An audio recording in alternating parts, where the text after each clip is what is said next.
Natural Angel neem. ఏంటండి అలా అన్నానా?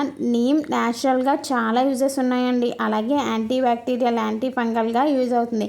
స్కిన్ ఇన్ఫెక్షన్స్ని రెడ్యూస్ చేస్తుంది, యాక్నే వూండ్స్ని తగ్గిస్తుంది, యాంటీ వైరల్గా కూడా వర్క్ చేస్తుంది, జాయింట్ పెయిన్స్, అర్థరైటిస్, ఇన్ఫ్లమేషన్ కూడా తగ్గిస్తుంది, బ్లడ్ షుగర్ని కంట్రోల్ చేస్తుంది, మలేరియా ట్రీట్మెంట్లో కూడా యూజ్ అవుతుంది. అలాగే డెంటల్ కేర్ లైక్ వేప పుల్లలు అంటాం కదా, దానికి కూడా యూజ్ చేస్తాం. గమ్ డిసీజెస్ని, క్యావిటీస్ని తగ్గిస్తుంది, ఇంకా డైజెషన్ని ఇంప్రూవ్ చేస్తుంది. దాంతో లివర్ డిటాక్సీ కూడా యూజ్ అవుతుంది, బ్లడ్ ప్యూరిఫికేషన్ కూడా చేస్తుందండి.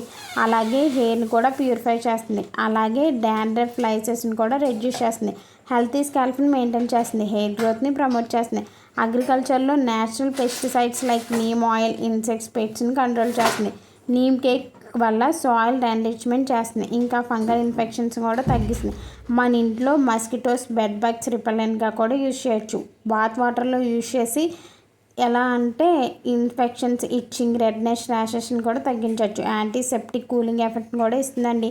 నీమ్ సప్లిమెంట్స్ యూజ్ చేసి ఇమ్యూనిటీని కూడా పెంచుకోవచ్చు. అలాగే సోప్స్, టూత్ పేస్ట్, ఇంకా కాస్మెటిక్స్లో కూడా యూజ్ చేయొచ్చు. ఇన్ని యూజెస్ ఉన్నాయి కదా, మరి ఏం జల్లే కదా నీమ్ అంటే.